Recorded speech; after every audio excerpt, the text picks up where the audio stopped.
मंडियों के प्रधान हैं और जो हमारे मार्केट कमेटी सेक्रेटरीज़ हैं उनके साथ। तो उसमें जिस तरह की व्यवस्था बनी है कि पूरे करनाल में लगभग 162 परचेज सेंटर्स अभी बनाए गए हैं, मोर और लेस ये फाइनलाइज हो चुके हैं। हर साल हमारी जो परचेज थी वो 23 सेंटर्स पे होती थी, तो इस प्रकार से इस बार करीब 5 से 6 गुना ज़्यादा सेंटर्स बने हैं। उसका उद्देश्य ये था कि जो परचेज है उसको डिसेंट्रलाइज करना है, अलग अलग जगह पे करना है ताकि फार्मर्स की गैदरिंग ना हो। किसी भी एक परचेज सेंटर पे एक दिन में 100 से ज़्यादा किसान नहीं आएंगे। 50 किसान सुबह 8 बजे से 2 बजे तक और बाकी 50 किसान 2 बजे से शाम को 6 बजे तक आएंगे। हर एक किसान मास्क पहन करके आएगा या जो उसके पास रुमाल है या तौलिया है उससे अपना मुंह ढक के आए। गेट पे गेट पास कटेगा वहाँ पे उसको सैनिटाइज किया जाएगा, उसके ट्रैक्टर को, उसकी बुग्गी को जिसमें भी वो लेके आएगा, साथ में उसको हैंड सैनिटाइज़र भी दिया जाएगा। हर एक परचेज सेंटर की डेली सैनिटाइजेशन होगी प्रॉपरली सॉल्यूशन के साथ। और किसानों की जो हमने टेबल सारणी बना दी है उनको एडवांस में फ़ोन जाएगा कि किस किसान को कौन से परचेज सेंटर पे कौन से तारीख को आना है। तो जो हमारी परचेज लगभग 15 दिन चलेगी और इसको स्टैगर्ड तरीके से कराएंगे। किसानों को एडवांस में सबको फ़ोन और मैसेजेस आ जाएंगे, उनके मोबाइल पे भी मैसेज भेजा जाएगा, उनको 3-4 बार फ़ोन करके भी बताया जाएगा कि उनको किस तारीख को कौन से सेंटर पे आना है। फिर जिस दिन उसका डेट पड़ता है उससे एक दिन पहले भी उसको फिर से फ़ोन किया जाएगा कि आपको कल जो है इस परचेज सेंटर पे इतने बजे आना है और वो आप अपनी गेहूँ लेकर के आएँ। तो इस प्रकार से एक हमने व्यवस्था बनाई है और हमें पूरा विश्वास है कि कहीं पे भी गैदरिंग नहीं होगी। हमने आड़तियों को भी इन 162 परचेज सेंटर पे इसी प्रकार से बांट दिया है। जो हमारी परचेजिंग एजेंसीज़ हैं इनकी ड्यूटी लगा दी गई है। हमारी कोशिश रहेगी कि जैसे जैसे गेहूँ आता जाएगा मंडियों में वैसे वैसे तुरंत उसकी लिफ्टिंग भी होती जाए ताकि वहाँ पे स्टॉकिंग पाइलिंग अप ना हो। हर एक सेंटर पे हमने होमगार्ड के जवान, पुलिस के जवान और कुछ हमारे रिटायर्ड आर्मी पर्सनल हैं और जो फॉरेस्ट के गार्ड्स हैं उनको लगाएंगे ताकि वो व्यवस्था भी बनवाएं। हर एक परचेज सेंटर पे गेट पास काटने के लिए हम जो VLE है CSC पे जो बैठता है उनकी सुविधाएं लेंगे और 4-4 सक्षम युवा भी हर एक परचेज सेंटर पे लगाए जाएंगे जो किसानों को फ़ोन करके इस बारे में बताएंगे।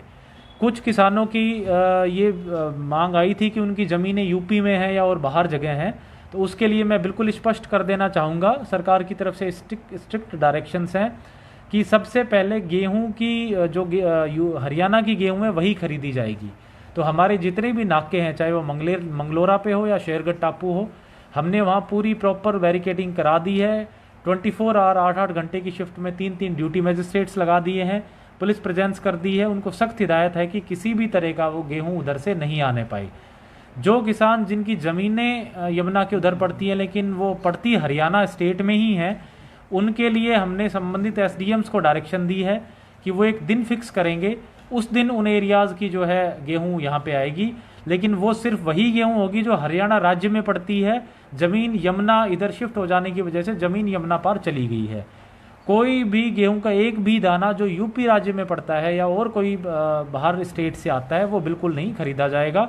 आड़तियों को भी इसके डायरेक्शंस दे दी गई हैं और मैं सभी किसानों से भी इस बारे में ये आग्रह करना चाहूँगा। सर, आड़ती जो स्ट्राइक करने की बात कह रहे थे कि उनके खाते में सीधा पैसा आए, तो उसको लेकर के आड़ती मान गए? आड़तियों के आपके साथ मीटिंग हुई आज? उसको लेकर के सरकार से भी आड़तियों की बातचीत हुई थी और उसमें ये जो सहमति बनी थी कि इनके खातों में ही पैसा आएगा और ये भी आगे ऑनलाइन ट्रांसफ़र करेंगे किसानों के खातों में, उस पर सहमति बन गई है कि आड़तियों की अब इस बारे में कोई शिकायत नहीं है। सर, एक चल रहा था कि अप्रैल में अगर बेचते हैं तो अलग रेट होगा, मई का अलग था, जून का, उसके बारे में क्या फैसला? उसके बारे में राज्य सरकार ने केंद्र सरकार को स्टैगर्ड परचेज का एक फॉर्मेट बना के भेजा था। जैसे ही वो मंजूर होगा, जैसे ही राज्य सरकार से जो हिदायतें आएंगी उनका पालन किया जाएगा। अभी एज ऑफ नाउ स्टैगर्ड परचेजमेंट का कोई प्लान नहीं है। सर, और कुछ एक तो डॉक्टर्स के बारे में क्या बताना चाहेंगे जो IMA के एक जो मैं बताना चाहूँगा कि जो हमारी इस तरह की बातें सामने आ रही थी कि जो OPDs हैं, कुछ नर्सिंग होम प्राइवेट हॉस्पिटल्स बंद हैं, कुछ ने OPDs बंद कर दी, कुछ ने इमरजेंसीज बंद कर दी। तो इसके बारे में ये बताना चाहूँगा कि एक तो इमरजेंसी जितनी भी हमारी हॉस्पिटल्स या बाकी जितनी मेडिकल एस्टेब्लिशमेंट्स हैं, इमरजेंसीज तो 24 आवर रन करेंगे हर कोई। हमने उनको स्ट्रिक्ट डायरेक्शंस कल इशू कर दी हैं। OPDs हैं वो सब खोलेंगे, सुबह 9 बजे से 1 बजे तक खोलेंगे। उसका उद्देश्य ये है कि हमारी जो मेन कल्पना चावला है और मेडिकल कॉलेज है और सिविल हॉस्पिटल है, वहाँ पे एक तो वर्कलोड कम हो और जो लोगों को रूटीन हेल्थ चेकअप है उसके लिए ज़्यादा परेशान ना होना पड़े। लेकिन जितने भी प्राइवेट एस्टेब्लिशमेंट्स हैं वो इस पर्टिकुलर एक ट्राइज एरिया बनाएंगे और ये जांच करेंगे, और जो भी कोरोना के सिम्टोमेटिक या उस तरह के लक्षण वाले पेशेंट्स मिलते हैं, चाहे किसी में बुखार है, कोल्ड है, ब्रीदिंग प्रॉब्लम्स हैं, कफ है, उनको गेट पे ही एक देख करके उनको तुरंत कल्पना चावला जाने के लिए कहेंगे। जो नॉन कोविड लक्ष्य सिम्टोमेटिक पेशेंट्स हैं, यानी जिनके कोविड जैसे लक्षण नहीं है जिन पेशेंट के, सिर्फ उन्हीं का ही वो ट्रीटमेंट करेंगे। उसके लिए भी वो गेट पे हैंड सैनिटाइज़र रखेंगे और मास्क रखेंगे। अगर कोई भी पेशेंट आता है तो उसके हैंड सैनिटाइज कराए जाएंगे और मास्क दिया जाएगा। हमने पेशेंट्स के लिए भी एडवाइजरी जारी की है कि किसी भी पेशेंट के साथ एक से ज़्यादा अटेंडेंट ना अलाउ किया जाए। अगर कोई आता भी है तो उसको गेट पे रोक करके उसके साथ सिर्फ एक ही आदमी को अंदर जाने दें। इसके अलावा जो इलेक्टिव सर्जरीज़ हैं, जो बेसिकली रूटीन सर्जरीज़ हैं और जो बाद में भी कराई जा सकती हैं, हमारी एडवाइजरी है कि वो अगर पॉसिबल हो सके तो अवॉइड करें। और अगर कोई भी सिम्टम्स डेवलप करता है over a period of time, अगर कोई एडमिट है तो अस्पताल तुरंत उसकी सूचना कल्पना चावला में दे और उस पेशेंट को वहाँ पे शिफ्ट किया जाए। ओपीडी खुलने से रश काफ़ी ज़्यादा देखने को मिला सभी प्राइवेट हॉस्पिटल्स में। जो लोग रूटीन चेकअप के लिए आते हैं वो भी आने लगे हैं, तो ऐसे लोगों को आप मैसेज देना चाहेंगे कि इमरजेंसी के लिए ही आप ओपीडी में आए, क्योंकि रूटीन चेकअप में आएंगे तो कोई ना कोई अगर संक्रमित पेशेंट मिल जाता है तो वो भी आपको भी नुकसान पहुँचा सकता है। बिल्कुल, देखिए जो हॉस्पिटल एक्वायर्ड कोरोना है वो बहुत ज़्यादा इसका खतरा है, थ्रेट है। अगर हॉस्पिटल से कोई एक्वायर कर लेता है वहाँ जा, क्योंकि वहाँ हर तरह के पेशेंट्स आते हैं, तो खतरा बहुत बढ़ जाता है। जो रूटीन चेकअप है उसके लिए हमने 24 ओपीडी वैन्स शुरू की हुई हैं पूरे स्टेट में, जो कि हर एक गांव में जा करके पेशेंट्स को देख रही हैं। उनका 3 दिन का शेड्यूल बनाया गया है। हर 3 दिन के बाद हर एक गांव में एक बार फिर से वो वैन विजिट करेगी, तो रूटीन चेकअप्स आप वहाँ करवा लें। और जो इमरजेंसी सिचुएशंस है, जो अर्जेंट चीज़ें हैं, उन्हीं के लिए यहाँ पे आएँ। एक और हमने डायरेक्शन सारी मेडिकल एस्टेब्लिशमेंट्स को दी है, क्योंकि हमारे पास कुछ शिकायतें आ रही थी कि कोई भी इसके लिए इमरजेंसी चार्जेस नहीं करेगा रूटीन ओपीडीज़ में।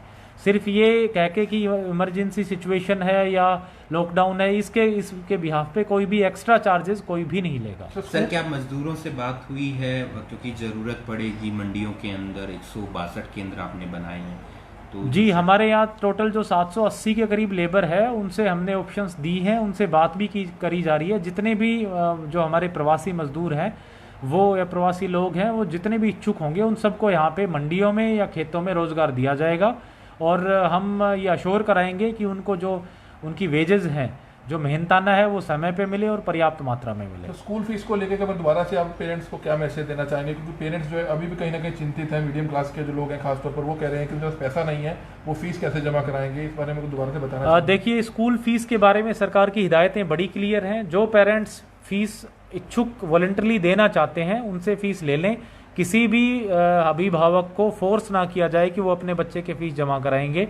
और अगर कोई भी स्कूल इस तरह के मैसेजेस पेरेंट्स को भेजता है या इस तरीके से फोर्स करता है तो उनके खिलाफ वो कार्रवाई का पात्र होंगे। आने वाले समय में दुकानों को भी खोलने की, कुछ और उद्योगों, छोटे उद्योगों की खोलने की कोई जानकारी? तो उसके लिए मैं क्लैरिफाई करना चाहूँगा, क्योंकि जो कल 14 के बाद जो एक्सटेंशन हुआ है उसको लेकर के कुछ कन्फ्यूजन्स थी। तो इसके बारे में मैं बताना चाहूँगा कि जो लॉकडाउन है 20 तारीख तक एज इट इज़ चलेगा, ऐसे की ऐसे। 20 तारीख से कुछ चीज़ों में छूट दी जाने के प्रावधान हैं। वो एक डिटेल गाइडलाइन भी आ गई है, हम समय समय पर सर्कुलेट भी कराएंगे, उसके हिंदी इंग्लिश दोनों मीडियम्स में करा देंगे। 20 तारीख से जिन चीज़ों में मेन छूट दी जाएगी वो है जो ग्रामीण विकास के कार्य हैं, रूरल डेवलपमेंट के कार्य हैं, चाहे वो नरेगा के कार्य हों, कंस्ट्रक्शन वर्क हों, उनको छूट दी जाएगी। उसके अलावा जो हमारी इंडस्ट्रीज है जो म्यूनिसिपल लिमिट्स के बाहर हैं, जो ग्रामीण क्षेत्रों में है, वहाँ पे भी संबंधित कुछ प्रिकॉशंस के साथ छूट दी जाएगी। तो इस तरह के जो चीज़ें हैं, मेन जो एम है, फोकस है सरकार का, वो ये कि गांव में विशेष रूप से बेरोजगार की स्थिति उत्पन्न ना हो। इसके लिए इस संदर्भ में 20 तारीख से कुछ चीज़ों में छूट दी जाएगी। जो अर्बन एरियाज़ हैं उसमें मोर और लेस सेम रिस्ट्रिक्शंस रहेंगी। और अगर कहीं पे भी कोई भी पॉजिटिव केसेस आते हैं तो ये जो छूट है वो तुरंत विड्रॉ कर ली जाएगी और पहले जैसा ही लॉकडाउन वहाँ पे फॉलो किया जाएगा। मैं दोबारा क्लैरिफाई कर दूं कि ये जितनी भी छूट की मैं बात कर रहा हूँ ये 20 तारीख से लागू रहेंगी। 20 तारीख तक तो एज इट इज़ लॉकडाउन जैसा हम फॉलो कर रहे हैं वैसा चलता रहेगा। लोगों के लिए कोई रियायत नहीं होगी जो आना बाहर? जी, एक तो जो इंटर डिस्ट्रिक्ट मूवमेंट और इंटर स्टेट मूवमेंट्स हैं, यानी जिले के बाहर जाना और राज्य के बाहर जाना, वो सिर्फ और सिर्फ मेडिकल इमरजेंसीज में या अगर कोई इसेंशियल सर्विसेज दे रहा है उन्हीं 2 शर्तों पे लागू रहेगा। 20 तारीख के बाद भी यही व्यवस्था रहेगी। जिले के बाहर और राज्य के बाहर तो बहुत एक्स्ट्राऑर्डिनरी सिचुएशंस में ही आने जाने दिया जाएगा। जो डिस्ट्रिक्ट के अंदर की मूवमेंट्स हैं वो सिर्फ जो इसेंशियल सर्विसेज को मेंटेन करने के लिए राशन, सब्जी, फल, दूध, इस तरह की चीज़ें मेंटेन करने के लिए सिर्फ अलाउ किया जाएगा। ग्रामीण क्षेत्रों में इंडस्ट्रीज खुली रहेंगी कुछ शर्तों पे। उदाहरण के तौर पे जैसे वो अपने लेबर को या तो वहीं रखें या नियर बाई जगह रखें, उनको ट्रांसपोर्ट की अरेंजमेंट करा के दें, उनके खाने पीने का वहीं पे ध्यान रखें, सैनिटाइजेशन रखें, सोशल डिस्टेंसिंग करें। तो वो जो सारी शर्तें हैं, तमाम शर्तें हैं, वो हम 20 तारीख से 1-2 दिन पहले पूरे लोगों की जानकारी के लिए भी ला देंगे और सबको सूचित भी करेंगे मीडिया के जरिए। लेकिन 20 तारीख तक कोई भी लॉकडाउन का उल्लंघन ना करे। कल ये देखने में आया था कि कुछ लोगों की मूवमेंट बढ़ गई थी, इसलिए कल हमने कार्रवाई भी की, आज भी कार्रवाई कर रहे हैं। कुछ दुकानें सील भी की हैं जहां जिन्होंने लॉकडाउन का वायलेशन करने की कोशिश की।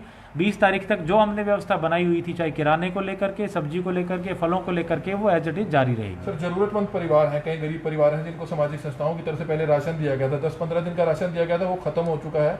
लगातार लोगों के फोन आ रहे हैं, 1950 पे वो फोन कर रहे हैं, लेकिन वो रिस्पॉन्स नहीं मिल पा रहा है जो सामाजिक संस्थाओं और वार्ड वाइज जो था वो मिल पा रहा था। तो क्या कुछ कहना चाहेंगे इस पर? कोई सूखा राशन पर कोई खुलाई हो जाएगी? जी बिल्कुल। एक तो जितनी भी हमारी बीपीएल फैमिलीज हैं उनको एक बार राशन मिल चुका है, दूसरी बार भी राशन अब डिपोज में पहुंच गया है और उसका डिस्ट्रीब्यूशन भी जल्दी शुरू कर देंगे। दूसरा, जो हमारी सामाजिक संगठन और एनजीओज हैं जिन्होंने बहुत अच्छा काम किया था इसमें, 20 तारीख के बाद से हम उनको भी अलाउ करेंगे और उनसे भी आग्रह करेंगे कि वो भी वार्डों में जा करके लोगों को राशन का डिस्ट्रीब्यूशन करें। बाकी जो हमारे पास 1950 पे दिन की लगभग 1000 कॉल आती हैं अलग अलग माध्यमों से, उनको हम डिस्पोजल करके डेली लगभग 500 राशन किट्स हम शहर में बांटते हैं। जो बना बनाया खाना है वो भी 5 से 7 हज़ार फूड पैकेट्स जो है वो हर समय अवेलेबल करा जा रहा है। तो जितनी भी लोगों की जो डिमांड्स आती हैं हम पूरी कोशिश कर रहे हैं कि उनको फुलफिल करें। कई जगह ऐसी कंप्लेंट भी आ रही है कि जो राशन लेके लोग चक्की पे जाके बेच रहे हैं, किराने की दुकानों पे जाके बेच रहे हैं, तो मतलब ऐसे उसमें क्योंकि डिपो होल्डर तो प्रोवाइड करवा रहे हैं, कहीं ना कहीं लोग भी मतलब इस चीज़ का नाजायज़ फायदा उठा रहे हैं। जी बिल्कुल, ये देखो बहुत ही निंदनीय बात है और अगर इस तरीके की कोई चीज़ करता है तो बड़ी अमानवीय भी है कि इस तरह की इमरजेंसी की सिचुएशन में कोई अपने सिर्फ पैसे के लिए इस तरह की घटनाएं कर रहा है। तो अगर इस तरीके से कोई पकड़ा जाता है तो सख्त से सख्त कार्रवाई करेंगे। डिजास्टर मैनेजमेंट एक्ट फोर्स में है, एपिडेमिक्स एक्ट है, तो हमारे पास पर्याप्त मात्रा में धाराएं और कानूनी प्रावधान हैं इन चीज़ों को रोकने के लिए। सर, सरसों की फसल करनाल में ज़्यादा तो नहीं है, लेकिन जितनी भी है क्या उसको लेकर आपके पास इनपुट्स आ रहे हैं? किस तरह सरसों की जो हमारी खरीद है वो कल से शुरू हो चुकी है। आज बल्कि मैंने घरोंडा मंडी का दौरा भी किया था और वहाँ पे जो उनकी तैयारियां हैं उनको देखा था। हमारी कोशिश रहेगी कि 19 तारीख तक, यानी जब गेहूं की खरीद शुरू होगी उससे पहले तक ज़िले की ज़्यादातर हम सरसों खरीद लें। जो उसमें सरसों बच जाएगी उसको फिर जैसे ही गेहूं की खरीद कंप्लीट होती है उसके पैरेलल जैसे भी व्यवस्था बनती है हम परचेज कर लेंगे। सरसों की खरीद में हमारे किसान में पूरे सिर्फ 2400 किसान हैं पूरे ज़िले में और घरोंडा और इंद्री में 2 जगह परचेज हो रही है, तो उसमें किसी भी तरह की व्यवस्था हमें एक्सपेक्टेड नहीं है कि किसी परेशानी में अभी भी ये शिकायत आ रही है कई जगह सिर्फ आटा ही पहुंचा है, दाल नहीं पहुंची, चीनी नहीं पहुंची, तेल नहीं पहुंचा, तो कितना समय और लगेगा? डिपो से मेरी इनसे बातचीत डीएफएससी और फूड एंड सप्लाईज डिपार्टमेंट के संबंधित अफसरों से मैं रेगुलर टच में हूँ। आटा तो पहुँच गया है, तेल और चीनी के लिए जैसे इन्होंने बताया कि व्यवस्था बनाई जा रही है, जैसे ही पहुँचेगा उनको बंटवा